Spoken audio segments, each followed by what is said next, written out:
No.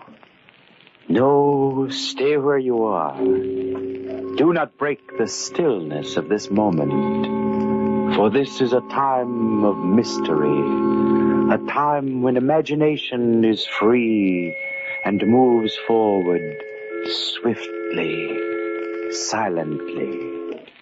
This is the Haunting Hour.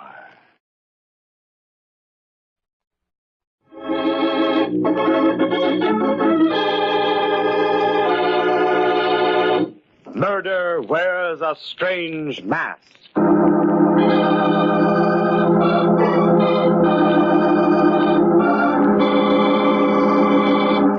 Every highway and byway is destiny's trail, and where it leads and what lies ahead is destiny's secret. Down a dark road speeds a car, bearing in it two who are destiny's children. Oh, they don't know it. To themselves, they are two people on their way to a masquerade ball. Steve Raymond and his fiancée, Marcia Phillips, heading for an evening of gaiety and laughter. But they are destined to spend a strange, macabre evening in fear. For one of the guests at the masquerade is dead. You're rather fetching in your gypsy costume, Marcia. In a moment, I'll be tempted to read your mind. Well, there isn't much I can hide from you, darling. Your womanly instincts are quite remarkable. Especially where Joan Williams is concerned? Oh, now look here, Marcia. I must admit this magician's disguise of mine isn't too effective. For one thing, it hasn't helped me to change your disposition. Steve. But if you will, my dear, please try to check your suspicions at the door. Fortunately, we're not married as yet, and Ben Carter's masquerade promises too good a time for you to spoil. At the risk of being stubborn, dear, I'm curious to know what you see in her. Or perhaps you can tell me why Roy Benson is still madly pursuing her. I guess he never stopped loving her. He was her first husband. Just the same, Steve, dear. If I so much as see you go near her tonight, I might be tempted to drop a potent mixture in the punch bowl. Oh, be careful with your predictions, darling. You're a gypsy fortune teller tonight, and I'd rather not see you proven accurate. That's up to you, Steve. You're a little early with your masquerade, Marcia. Wait till we get to Ben's place. Then you can feed strychnine to Joan Williams and all my other lots.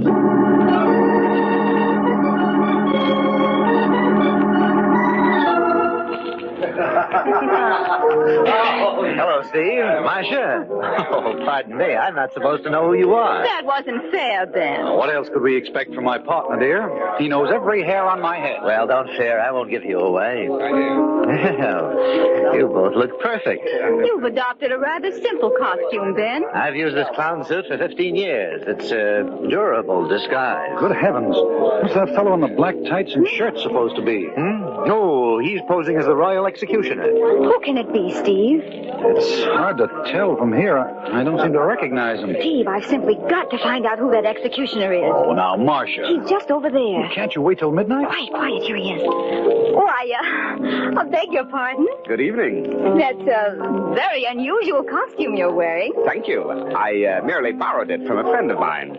I hope it's effective. Your voice, it's quite familiar. Oh, now, Miss Phillips, don't you recognize Steve Raymond's rival for Joan Williams' hand? Roy Benson. Of course. I follow Joan everywhere, and especially on a night such as this. I couldn't resist seeing her dressed as Cinderella. And in a very charming costume, too, no doubt. Oh, but naturally, my wife, I beg your pardon, my former wife, has a talent for being beautiful. Now, what sort of executions do you have a hand in, Roy? Oh, no special method, Steve. I've really no preference. Hush, gentlemen. The dream approaches. Cinderella. Oh, my, what a charming trio. A magician, a gypsy, and an executioner. You're looking lovely, my dear. Thank you, Roy. How are you, Marcia? I don't know. As yet. How are you, Steve, dear? Looking for a glass slipper, Cinderella? And perhaps a way to break our engagement. Perhaps. Quiet, everyone. Ben's getting ready to speak. Ladies and gentlemen of the masquerade, As master of the revels, I welcome you to the ball. You've been asked here, disguised in the roles for which you have all longed these many years. You're all strangers to one another, your identity known only to yourselves. Thus you will remain till midnight. But till that hour, the mystery of the unknown is yours. The excitement of living a dream is in your hands. I see a magician here, a peasant, a statesman, a clown such as myself, and, oh, there's Cinderella, who at midnight will find that dreams must end. But until the clock strikes, give yourselves to music and wine and dancing.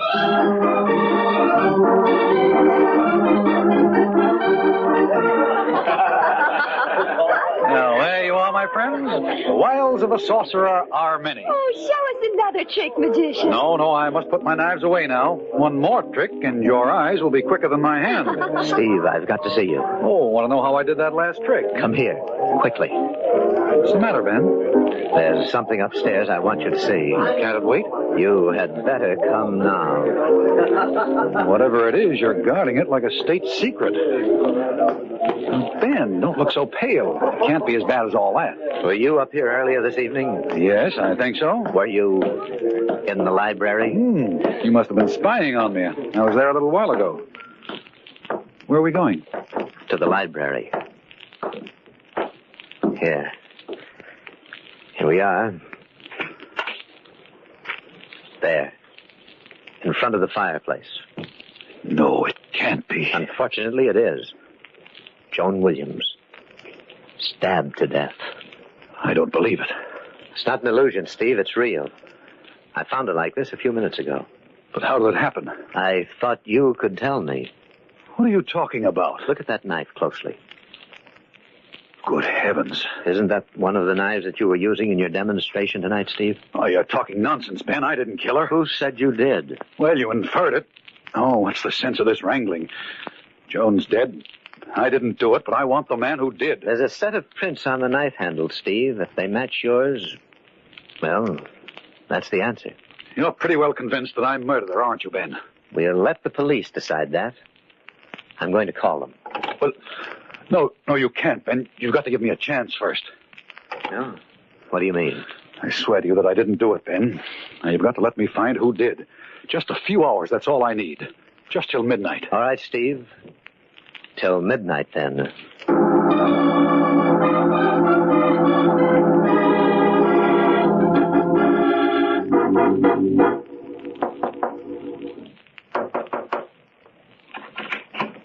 Hello, darling. Who's in the library with you? Oh, come in quickly. Ben told me that you were hiding away in here. No! Steve, you killed her. No, I didn't do it. I'm wondering if you did. Don't be a fool, Steve. You can't get away with murder that easily. I had no motive, Marcia. Unfortunately, you did. Does anyone else know she's dead? Ben found the body. And he's called the police. No, he's given me till midnight to find the murderer. Oh, what a complete waste of time. Not altogether, Marcia. Have you forgotten your prediction earlier this evening? That's of no importance. I'll admit I'm glad she's dead. But my wishing it didn't put that knife in her back. That remains to be seen, darling. Let's get it over and said with, Steve. I hope you're guilty. I hope they hang you. You've treated me like a fool. You've asked for everything you're going to get. I didn't know you could be so vicious, Marcia. I only hope that I'll be able to testify against you. Thank you, my sweet. I'm not interrupting, am I? No, I'm leaving. Good luck, Steve. Don't go too far away, Marcia. You might be very helpful to me. I'll be here when the police come. So long, Marcia. Well, we both lose, Roy. Yes, so Ben told me. He also said he thinks you did it, but I don't agree. Thanks. But how about some evidence? Haven't you any ideas at all? No, but that executioner's costume of yours worries me. I'm sorry, Steve, but this is my night off. My record's as clean as yours. How about Ben? I can't figure out a motive for him. Well, he's my business partner. He might be trying to pin this on me. Very weak, old pal. Did you have a motive? Well, I wanted her to marry me again, but she refused. Said she was waiting for you to make up your mind. The police could claim I killed Joan to get her out of the way. Oh, they'll dream up some motive. I tell you what I'll do, Steve. I'll come in with you. I don't think you did it, and I've as much at stake as you in finding the murderer. Thanks, Roy. But we've got to work fast. I want to talk to Marcia. She had a pretty good motive for killing Joan. Yes, jealousy is still fashionable, Roy. That's a good lead. You'd better quiz Ben. See what you can find. He's been pretty anxious to call the police. I wonder what he's hiding. Suppose you rattle a skeleton or two in his closet, Steve. Maybe we'll come up with a murderer.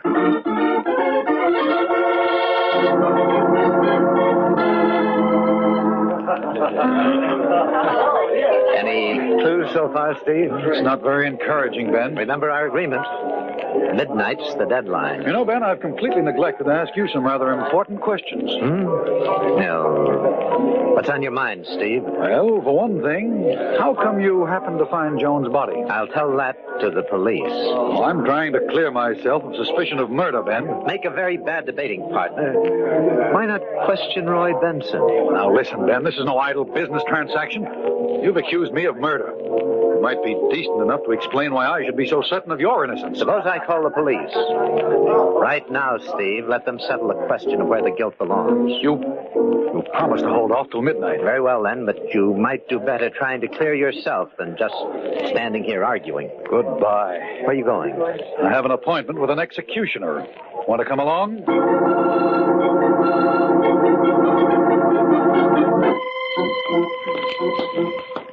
Is Roy waiting in the library? Yes. That's strange.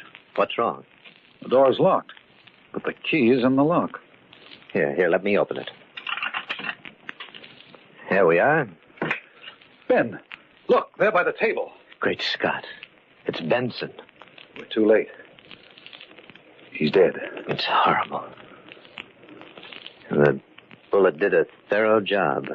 Strange we didn't hear the shot. I used a silencer. It's still on the gun. No, don't touch it, Ben. Leave it for the police. I want to apologize, Steve. You're completely innocent. How do you know? Well, it's obvious now. Roy killed Joan probably because he was incensed at her refusal to marry him again. Then he committed suicide at the realization of what he'd done. Well, that's a logical explanation, Ben, and it clears me completely, but I can't accept it. Why not? Because Roy didn't commit suicide. Steve, look at the layout of the room yourself. The gun's in his right hand. He was shot in the right temple. And the body of his victims beside him. Very neat deduction, but you left out the one flaw. What's that? The door to this room was locked from the outside. Obviously, death was instantaneous. If Roy had shot himself, he couldn't have locked the door from the other side. Yes, you're right. I unlocked that door myself. Yes, Roy Benson was murdered, and the killer must have been frightened away while he was locking the door. Then you're still implicated. But it's a rather gruesome joke on you. Somebody killed the executioner. A murderer has a sense of humor. Fine. Maybe my laugh's coming up.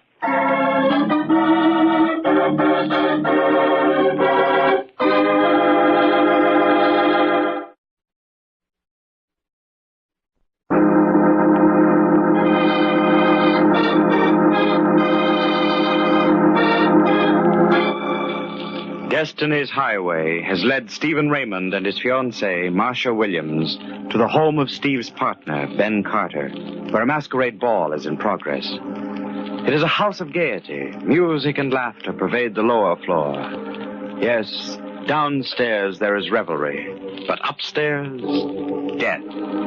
In the library lie the bodies of Joan Williams and Roy Benson, her ex-husband. Steve Raymond, who has come to the masquerade dressed as a magician, is the chief suspect. For while Roy Benson was shot, the knife found in Joan Williams' body was used in Steve's magic act. Ben Carter, Steve's host, has promised to wait until midnight before calling the police in order that Steve might find sufficient evidence to exonerate himself and perhaps find the real murderer. Steve is alone with Ben Carter. They're talking. It's not very far from midnight, Steve. Well, until they unmask Ben, I have a chance to find the murderer. The same person killed them both. The knife that killed Joan was yours. But whose gun was it? Well, the police can trace the registry. That's impossible. The serial number was filed off. How do you know that? I examined the gun while we were upstairs. But I had told you not to, Ben. I wanted the police to find things I untouched. was only trying to help you, Steve. After all, you're the only one on whom the police can build a case. Remember, it was your knife that killed Joan. Well, whoever stole that knife from me killed Joan and Roy. Better use your magician's get-up of yours, Steve, and see if you can pull a murderer out of your top hat. Yes, I'm going back to the party and do just that.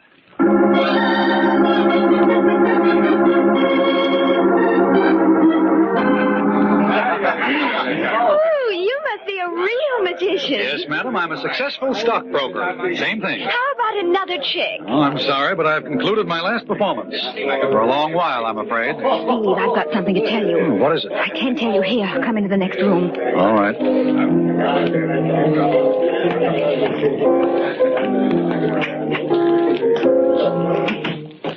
Steve, I think I know who killed Joan and Roy. Good girl. Who? Ben Carter. Are you sure? Practically. I was in the library looking at Joan's body, and I heard somebody in the next room. I turned out the lights and hid behind a large chair next to the fireplace. Did he come into the library? Yes. It was pitch black without the lights, but he had a flashlight with him. He played the light all over the floor as if he were looking for something. Do you know what it was? No, Steve. I was afraid to look out from behind the chair for fear he'd see me. How long was he there? Oh, about 5 minutes. I don't think he found what he was searching for, though. When he left the room, he muttered something about coming back later. Did you come right down here after he left? Oh, no. Right after he left the room, I went to the phone and called the police. Now, why did you do that? Well, I found the murderer, so it was my duty to notify them. How do you know Ben didn't hear you call? Oh, I waited until he was far enough down the hall. I even kept the lights out in case he happened to look back. How long ago did you phone? Just a few minutes ago. I came right down here to you after I called. I'll have to work fast. Come along, Marcia. I want to look at that library.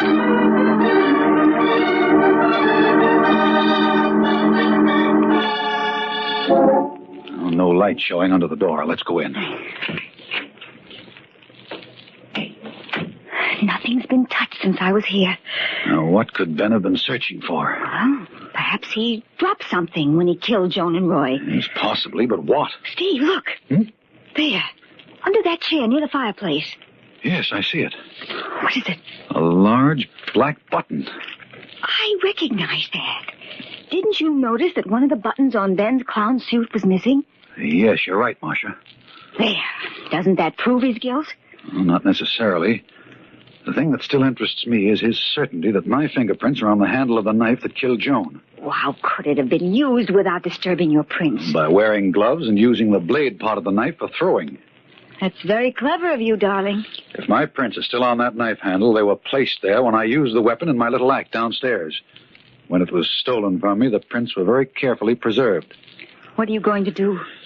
I'm going to make a call, try to get some information on fingerprints. Let me have the inspector, please. Wait a minute. Someone's on the other extension. Who is it? Ben. He's decided not to wait till midnight as he promised me. He's a little worried. Listen.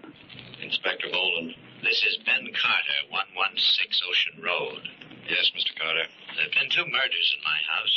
You'd better send someone out immediately. 2 murders? Both at the same time? No, they happened separately.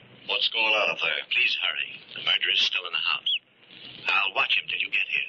We'll lock the doors. I want no one to leave before I get there. Crazy? He's giving himself up. I'm afraid he's not, Marcia. He's determined to prove me guilty. Oh, he hasn't a chance. Hasn't he? What proof do we have? Well, I saw him in this room. When Joan and Roy were killed? Of course not. But why was he sneaking around in here looking for this lost button? Well, whatever the reason, I'm afraid my goose and I are cooked quite thoroughly. Oh, no, you're not. Hey, where are you going? Quiet. There's someone at the door. I think you ought to know I called the police. They'll be here shortly. Yes, I know. We heard you on the phone, Ben. I wouldn't advise either of you to leave the house. Why don't you stop all this pretense, Ben? We know you killed Joan and Roy. Marcia's still loyal to you, Steve. I was behind this chair earlier this evening when you came up here prowling around with a flashlight. Well, why didn't you help me find what I was searching for? Was it this? Yes. Yes, the button from my costume. Please give it to me. Oh, no. This goes to the police. Well, Oh, don't be absurd, Marcia. I lost it up here before the ball began. I'm sorry to contradict you, Ben, but it was on your clown suit when we first came tonight. Oh, right. Thanks for calling the police, Ben. All right, I admit I lost it up here after Joan and Roy were killed. I wanted the button back because I knew it would look suspicious if the police found it. Mm-hmm. It's midnight. I have to end the masquerade. Yes, and we mustn't delay the master of the revels. Coming, Steve? Yes, might as well, Ben. We'll keep an eye on one another until the police decide which one of us is the murderer.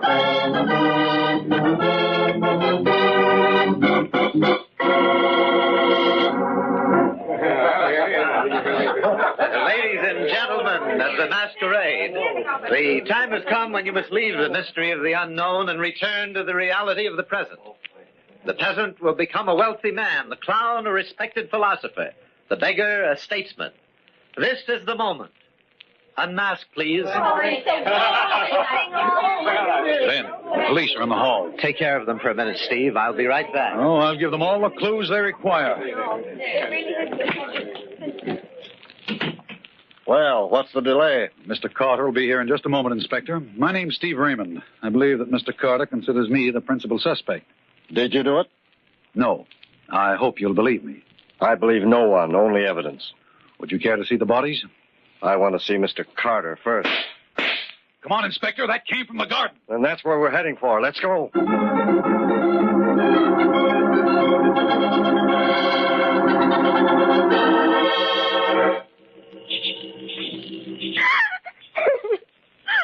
Oh, it was horrible. All right, now, calm yourself. We've no time for hysteria. Well, I was sitting here under this arbor when I suddenly heard someone moving in back of me. I turned around quickly and saw Ben come toward me. That gun was in his hand. What did he say to you? Oh, his face had sort of a crazy look on it. He told me that I was the only one who could possibly testify against him. He came closest to me and brought the gun down as if to strike me.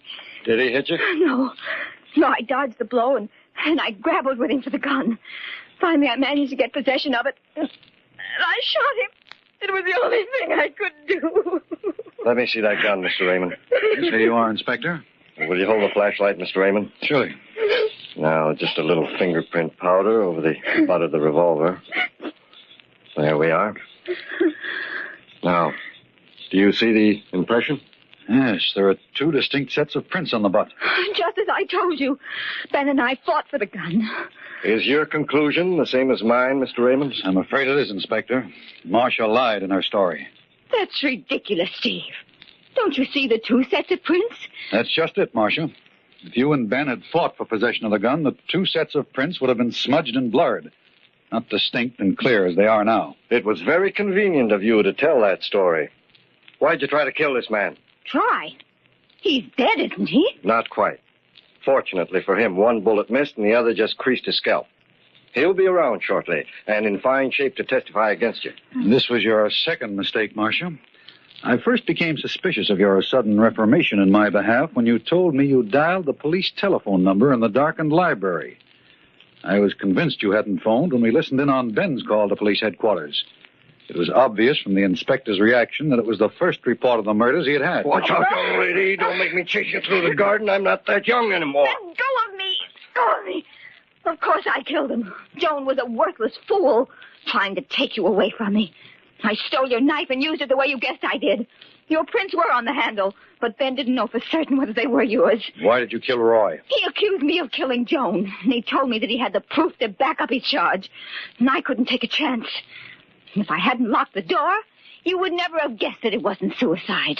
One mistake is all that's needed, young lady. Well, Mr. Raymond, I guess that's about all. Yes, Inspector. I'm afraid the masquerade is over.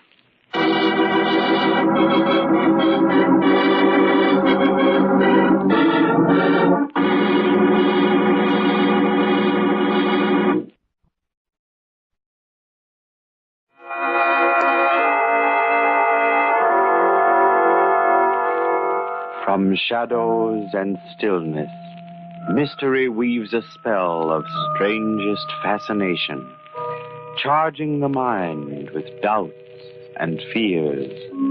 For mystery is a strange companion, a living memory in the haunting hour.